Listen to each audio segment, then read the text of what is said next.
Yes, I am surely know you have been hearing about this issue like for the last, ever since this week has ever started, and that issue is indeed is the Batman Incorporated issue 8, and as you can tell from the cover, it's, you know, this is like supposedly the issue where Robin dies. Spoiler if you have not read, but this is going to be quite a heavy spoiler review. I'll try not to ruin as much of it, but the thing you'll notice straight off the bat here, right, is the front cover, right, which you know what it's going to be the death of Robin. But what's quite interesting about this little cover, it plays an homage to a similar sort of storyline that happened a few years back, and it's the RIP. So if you actually look, you know, it's actually, you know, very alike, you know.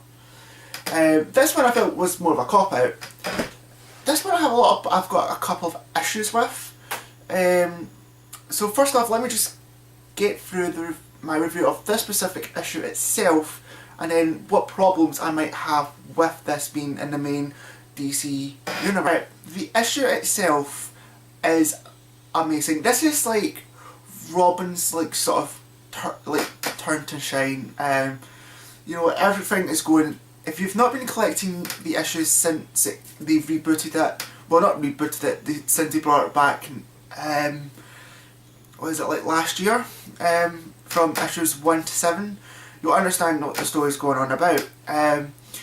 But basically is Talia somehow, like, once this Robin died, and you know, Batman is trying to do everything, but everything is just not going right for him. So Robin comes to save the day, and he actually does like save the day, and this is actually what's so good. He's doing something I think is so great for this issue. He's dying as a hero and not as a villain or, you know, as a sacrifice. Like, he actually is dying to save people, and he died as a hero.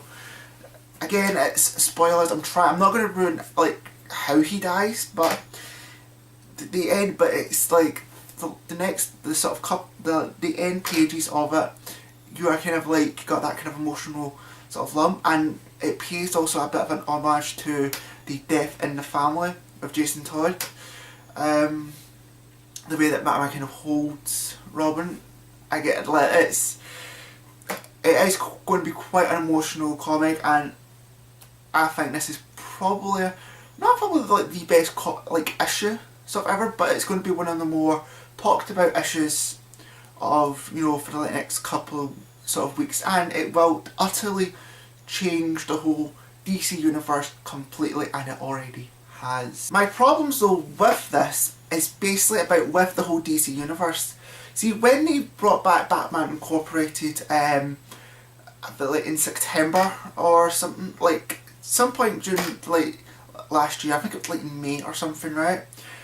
The problem they had with it was Batman Incorporated kind of felt a bit out of sync with DC. Like, this was basically, Grant Morrison was basically still telling his story of this from like when he first did Batman Incorporated, and this was like his chance to kind of like sort of finish it off, but it always really felt out of sync. And like, if you ever read like any other sort of like the main DC universe titles, like maybe like Batman, Robin, Red Hood, they always kind of touch on it a little bit, especially and sort of this the latest issue of Red Hood, where they talk about the fact that, you know, Jason and Darren have teamed up before, but I've always kind of felt it's a bit out of sync, and whether or not if this is going to stick or not is another thing. There's already been many discussions on whether or not if this is actually the real Damian, or if it was just a clone of Damian, maybe a failed clone of Damian. My prediction is Batman going to put him in the Lazarus pit to bring him back to life, bring even a bit more mental. I can't see this sticking. That's my problem. I cannot see this sticking for quite long.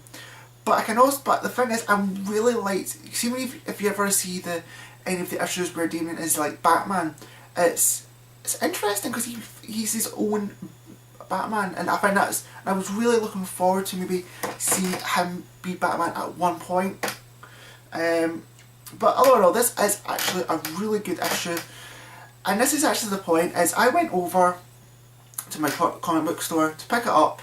There was only, what I see, about 15 issues. Went to the counter, and then I just hear the guy says, count how many more issues we have. So I can already see by the time I've probably uploaded this, they've probably all gone. Like, it's probably sold out, and when you go online, it's going to cost you like an arm and a leg for this one issue.